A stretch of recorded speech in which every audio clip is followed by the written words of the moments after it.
Здорово, юмористы! Сегодня речь пойдет о Husband Fest 2.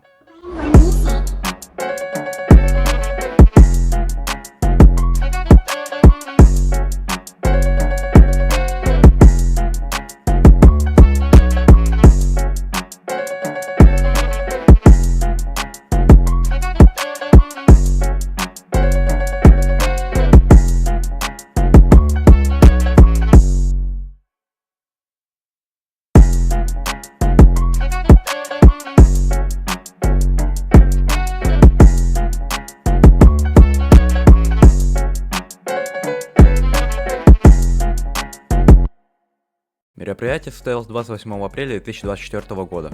Как по мне, место было выбрано шикарно. Плюс-минус 10 минут до Красной площади, центр Москвы, красиво и вайбово, да и перекусить есть где.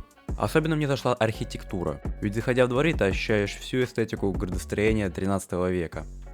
Если, конечно, верить Википедии. Конечно, про помещение, в котором проходил сам фест, я такого сказать не могу. Да, там было красиво, но уже к 10 или 11 часам утра народу было много. А когда пришла основная масса, ты чувствовал себя не в просторном красивом помещении, а в душном автобусе с косплеерами. Отчасти такая неприятная ситуация создавалась из-за расположения стендов, в особенности из-за стенда фестиваля. Ведь люди, пришедшие за своим мерчом, выстраивались в очередь и делили данную часть помещения надвое. Ну ладно, пришли мы сюда не помещение смотреть, так что давайте перейдем к развлекаловке. А ее тут было предостаточно. От примитивных арт-баттлов до VR-турниров. Разгулялись организаторы на широкую руку. Не, ну вы посмотрите на это. Тир, боулинг, адские свидания, ЗАГС. Это уже не какой-то фест, а мини-Диснейленд. При всем желании не успеешь все обойти, а это я еще не говорил про мастер-классы, настолки и кучу еще всего другого, что там было, и куда мы не ходили. Но все-таки мы туда пришли не за этим, а за тем, без чего бы Husband Fest не был бы Husband Festом. Конечно же, косплееры. А косплееров там была тьма.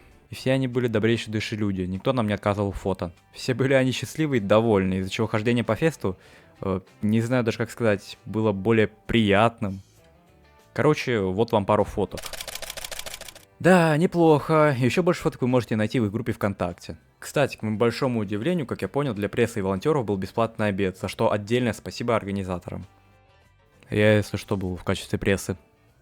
Окей, косплееры это, конечно, хорошо, но что у нас по программам? А по программам у нас куча всего интересного. На большой сцене у нас было аж 2 блока косплея. Аукцион, концерт, награждение, общее фото. И вдобавок это все транслировалось на большой экран для тех, кто не поместился на главной сцене. На блогерской сцене, как ни странно, были блогеры. DTV, Anti-Cake и ID Project. Также было 2 музыкальных блока. Неадекват Рекордс, которые кидались во всех утками и показали нам первую серию отеля Хазбина в их дубляже.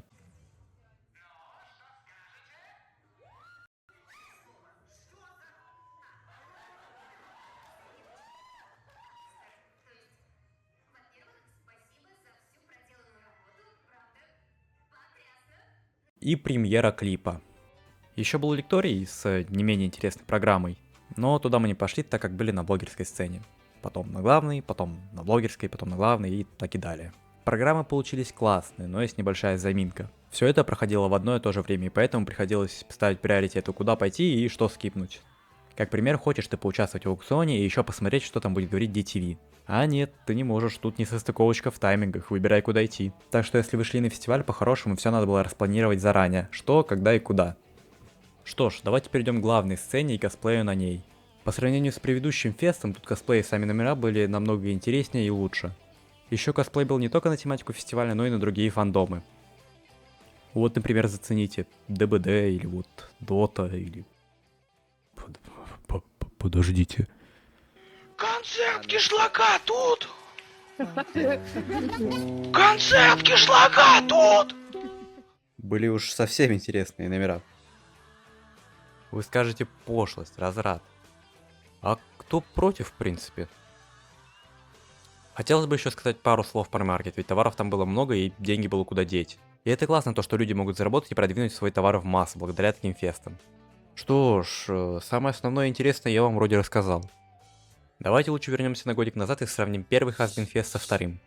Первое, что приходит в сравнение, это билеты, а именно их цена. Когда на первом Husband Fest самый дешевый билет в начале продаж стоил около 300 рублей, на втором он стоил где-то что-то около 1500 рублей. И на самом деле это хорошо, я бы даже сказал отлично. Сейчас объясню почему. По моей теории, из-за того, что на первом фестивале билет стоил так дешево, их могли купить дети. Многие могут подумать, что в этом такого, но когда ты ходишь и буквально спотыкаешься об них, ну, знаете, неприятно становится. Но с подорожанием билетов стало втрое меньше детей и больше адекватной аудитории, что улучшило экспириенс посещения. Также поработали над декорациями. Теперь вместо одной унылой фотозоны на фесте их было целых 3, да еще и с разной атрибутикой. Ну и в общем, многие недочеты, косяки, неудобства предыдущего раза организаторы учли и исправили. Но самое главное, фестиваля не было бы, если не было бы такой крутой фан-базы. Я рад, что наш ру-сегмент сообщества настолько большой и заинтересованный. В моментах перекура, выходя на улицу, я видел, как косплееры подходят друг к другу, фоткаются, снимают совместные видео, тиктоки, кто-то на гитаре играет, кто-то поет. В общем, не соскучишься с такой аудиторией. Знаете, это реально прикольно. Все резко из незнакомых друг другу людей переквалифицировались в огромную общину. Советовал бы ли я сходить на данный фестиваль в следующий раз, если он, конечно, будет? Определенно, да, экспириенс незабываемый. Ладно, пора закругляться, а то мой жесткий диск уже плавится от такого количества информации.